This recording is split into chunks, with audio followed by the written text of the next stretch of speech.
Hello, everyone. We're at the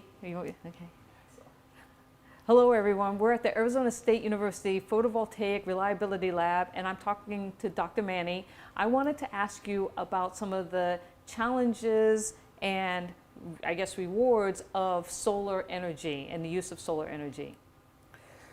The challenges actually in PV module lifetime is 30 years. Even people are now targeting for 50 years lifetime.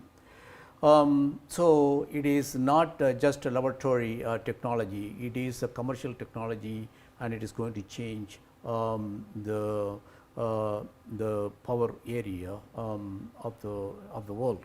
Now, the main thing in this solar panel, there is a question about sustainability of this industry, and whether these materials at the end of the life can be recycled or it can be disposed in the landfill.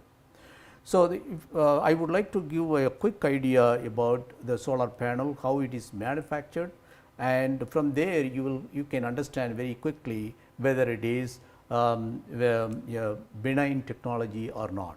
So, the solar panel is made of the glass, which you can see, and that's one that's a piece.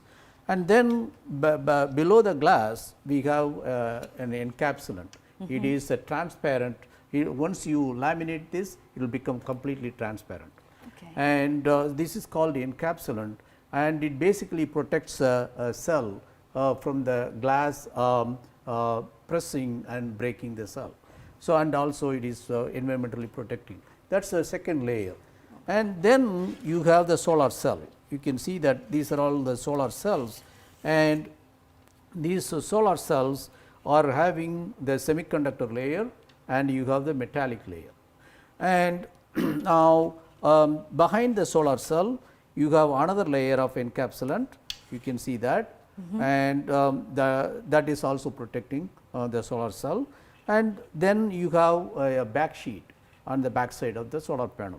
This one minimizes the moisture penetration through the back sheet and reaching the solar cell. So, you can avoid the corrosion.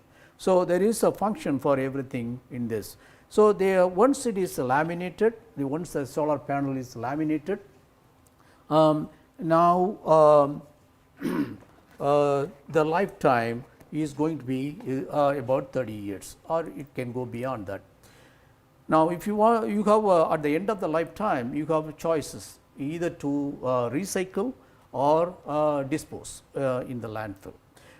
If you want to recycle, more than 90% of the material can be completely recycled. Okay. And Europeans are doing it already. So 90% of this can be recycled. Can be recycled. Okay. More than 90%. Europeans are already demonstrating that. Okay. And there is no question on that. Now, the recycling may not be cost effective. In that case, can we dispose all these panels in the landfill, in the general landfill? So, that is what we are currently working on. In these solar panels, as I said before, we have these interconnect ribbons, these interconnect ribbons, and these interconnect ribbons are made of copper, primarily made of copper, and then lead, and then tin, and very small amount of lead is there in this, and so lead is considered as a toxic element. Now, how much lead is there? Is it will it pass the EPA standard? That is the question. Whether if it passes the EPA standard, you can dispose it in the landfill. So, that is why currently we are having a major research going on to cut the solar panel. We take the solar panel, cut into small pieces. It is less than 1 square centimeter pieces, and then we have the ribbons, ribbon pieces, without ribbon, all those things. So, we represent the whole module, solar panel, and then we do there is a test called TCLP, toxicity characteristics leaching procedure, and that is dictated by EPA standard 1311. So, we test all these models, and almost all panels are passing. This one. That means you can dispose these solar panels most of the solar panels in the landfill, and some may be not passing and they cannot be put in the landfill, but it has to be recycled. So, with the recycling technology currently existing in Europe, one can recycle more than 90% of the components. And that's a big thing considering a lot of solar panels are coming to the end of their life cycle. That's right. So, some of the solar panels already nearly 30 years, and they are coming to the end of life, and so we have choices. And this is only recycling disposal choice, but you also have other choices. You can, these modules, even at the end of the life, it is not zero power. It's still 80% of the original power. So, that means you can donate for developing countries, or you can use it for training purpose or education purpose. So, these solar panels can be used for multiple purposes if you do not want to recycle it or if you do not want to dump it. That's really great. It's really important to think about not only the, the effect that this has on our energy system, but also, the long term, what's the life of the solar panel, and from a sustainability point of view, what happens to that solar panel once the original use is, no longer viable for that company or that house. Do we put it in the landfill, do we recycle it, or do we donate it to another purpose? That's right. And one important thing in this one is the energy consumption by the solar panel. To produce a solar panel, you have to consume some energy, and that energy is coming from fossil fuel based power plants. But the solar panel also generates energy over next 30 years. And now there is a question, what is the energy payback period for these solar panels?